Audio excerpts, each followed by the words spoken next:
जय हिंद दोस्तों। आज हम पढ़ेंगे एक छोटे से चैप्टर के बारे में पढ़ेंगे। इंग्लिश का एक छोटा सा चैप्टर पढ़ेंगे जो हमारे ड्रीम चिल्ड्रन है। देखो, ड्रीम चिल्ड्रन एक बिल्कुल छोटी सी आसान सी कहानी है, आराम से चुटकियों में समझ आ जाएगी। एक बार ध्यान से देखो, सारी चीजें आराम से समझ आ जाएगी, कहीं कोई दिक्कत नहीं होगी। ये लिखा हुआ है अपने 40 को लिखा हुआ है। चलो तुम्हें एक कहानी सुनाती हूँ। किसकी कहानी है? ड्रीम चिल्ड्रन की कहानी। सपनों के बच्चों की कहानी सुनाती हूँ तुम्हें। सपनों में आते हैं कोई बच्चे, उनकी कहानी सुनाती हूँ तुम्हें। तो क्या मैं तुम्हें एक कहानी सुनाती हूँ? चलो आ जाओ तो सब मेरे साथ एक कहानी सुनाती हूँ। तो लिखा किसने?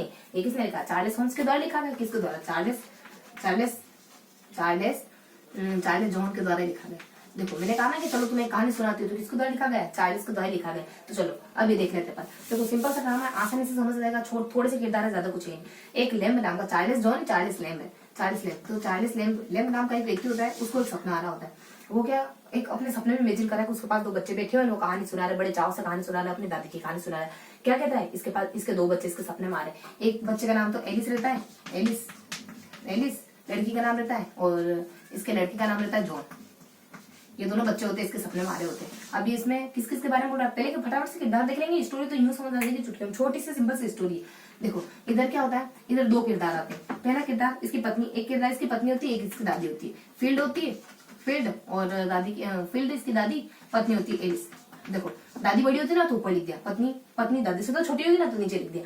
बस ये इतने से किरदार होते हैं इसमें। अब देखो क्या, लेम्ब नाम का कोई लड़का है, लेम्ब नाम का कोई आदमी। तो सोचो कि लेम्ब यानी कि उसका लेम्ब टिका रखा, मान लो ऐसे लेम्ब पे यूं हाथ धर के ऐसे बैठा कहानी सुना रहा है, इंटरेस्ट के साथ कहानी सुना है। कि सुनो बच्चों, एक बार क्या था, तुम्हारी दादी हुआ करती थी। देखो, तुम्हारी दादी के पास अपने पास जितना घर है ना, उससे 50 गुना घर था। 50 गुना बड़ा घर हुआ करता था। वहाँ एक भूतिया सा घर हुआ करता था जिसमें तुम्हारी दादी रहती थी। तुम्हारी दादी बहुत अच्छा डांस करती थी, लेकिन तुम्हारी दादी को बाद में कैंसर की बीमारी हो जाती है। तुम्हारी दादी जब मरी थी ना तो बहुत भीड़ इकट्ठी हुई थी उसको देखने के लिए, क्योंकि बहुत स्पिरिचुअल महिला होती, बहुत धार्मिक से महिला होती, बहुत अच्छी महिला होती।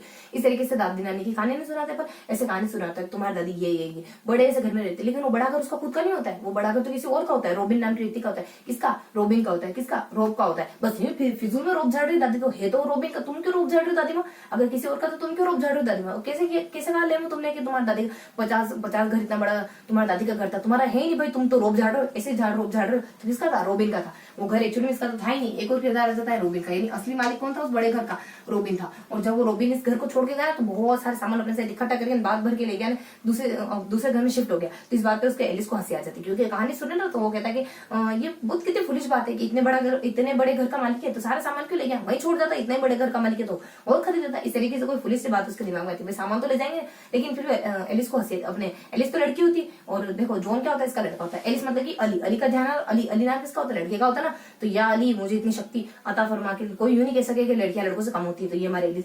जॉन क्या था? अपने जॉन इब्राहिम होता है ना। जॉन इब्राहिम इसका भाई, इसके भाई का नाम भी जॉन होता है, इसके बेटे का नाम भी जॉन होता है। दोनों जॉन ही नाम के होते हैं। एलिस इसकी बेटी का नाम भी होता है, एलिस इसकी वाइफ का नाम भी होता है। मतलब सेम टू सेम नामों की किल्लत हो गई थी जो एक ही नाम रख दी। अब है तो है भाई, देखो एक ही नाम है इसकी। इधर इसकी पत्नी के बारे में, अब ये ऐसे अपनी दादी के बारे में सुना होता है। अचानक से कहते हैं, पता है और इतने ये एलिस क्या करता है, ऐसी स्टोरी आराम से सुना रहा है, ऐसे ही अपने एलिस ने जो हरकतें करने लग जाते हैं। पास में अंगूर रखे ना तो अंगूर पकड़ के खाने लगते हैं। भाई लेम को आ जाता है गुस्सा। देखो, अपन कोई बात इतने किसी इंटरेस्ट से बता रहे, अभी तुम भी पॉज कर दो बीच में ना, तो हम मतलब कि अगर सामने वाला टीचर हो, जैसे तुम तो मेरे सामने हो नहीं, लेकिन टीचर को अगर क्लास में पता चले ना कि पीछे वाला बच्चा सो रहा है, तो टीचर के साथ खून जल उठता है ना। क्योंकि देखो, सामने वाला इतना एफर्ट लगा के बोल रहा है, पता चले कि कोई आपको सुन नहीं रहा है, तो बहुत खून जलता है उस टाइम। तो ऐसे हमारे लेम को भी गुस्सा आ गया। जॉन को जब अंगूर लेते देखे ना, दोनों आपस में अंगूर बांट रहे हैं, इस तरीके से बातें करने लग गए।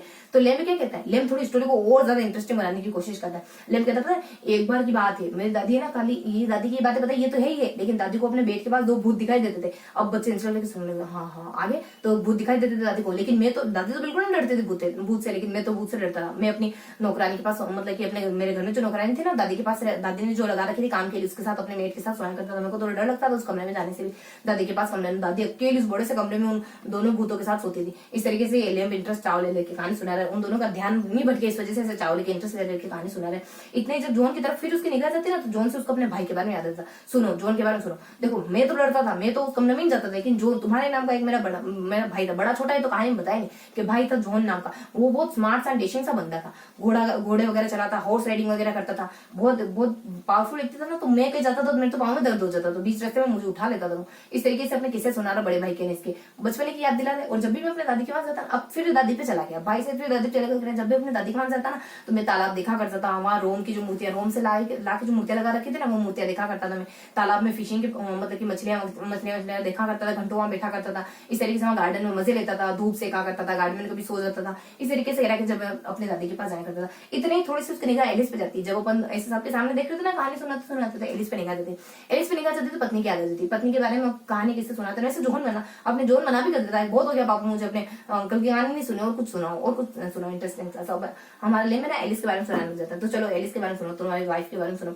ऐसे वाइफ के बारे में सुना रहा होता है ना, अपनी बेटी पे निगाह जाती, क्योंकि बेटी का नाम भी एलिस है। बेटी पे निगाह जाती, इतने देख रहा तो ध्यान से ना, उसकी आंखों के सामने दोनों बच्चे धुंधले हो गए। अचानक बच्चे धुंधले होने, ऐसा लग रहा मानो ही कह रहे हम तो किसी के बच्चे नहीं, ना तुम्हारे बच्चे हैं ना जोन के बच्चे, ना एलिस के बच्चे। अचानक से बच्चे गायब हो जाते हैं, और फिर पता चलता है कि ये तो टेबल पे बैठा हुआ, ऑफिस में बैठा हुआ, पास में इसकी ब्रिजेट नाम की बहन बैठी हुई। इतने अपने लिए भैंसा की नींद खुलते हैं, पता चलता है मेरी बीवी, इन बच्चे, दादी, ये सब मेरी कल्पना की ख्याली पुलाव, कल्पना के ख्याली पुलाव के अलावा और कुछ नहीं थे, जो हवा में विलीन हो गई कहीं इस तरीके से। तो ये हमारी छोटी सी कहानी थी हमारे लिए। ऑफिस के कमरे में कहीं बैठ करके, कुर्सी बैठ करके एक छोटा सा सपना ड्रीम देख रहा था, जो मैंने तुम्हें सुना दिया। तो किसकी ये कहानी हमारे, इस कहानी का नाम है हमारे ड्रीम चिल्ड्रन। किसकी कहानी, चलो तुम्हें कहानी सुनाता हूँ। चले लेम भी ऐसे कह रहा था, मैंने भी ऐसे कहा चलो तुम्हें कहानी सुनाता हूँ, तो चार्ल्स लेम के द्वारा लिखी गई थी। तो ये थी हमारी छोटी सी कहानी, बिल्कुल आसानी से समझ आ गई होगी। फिर मिलते हैं अगले वीडियो में, तब तक के लिए जय हिंद।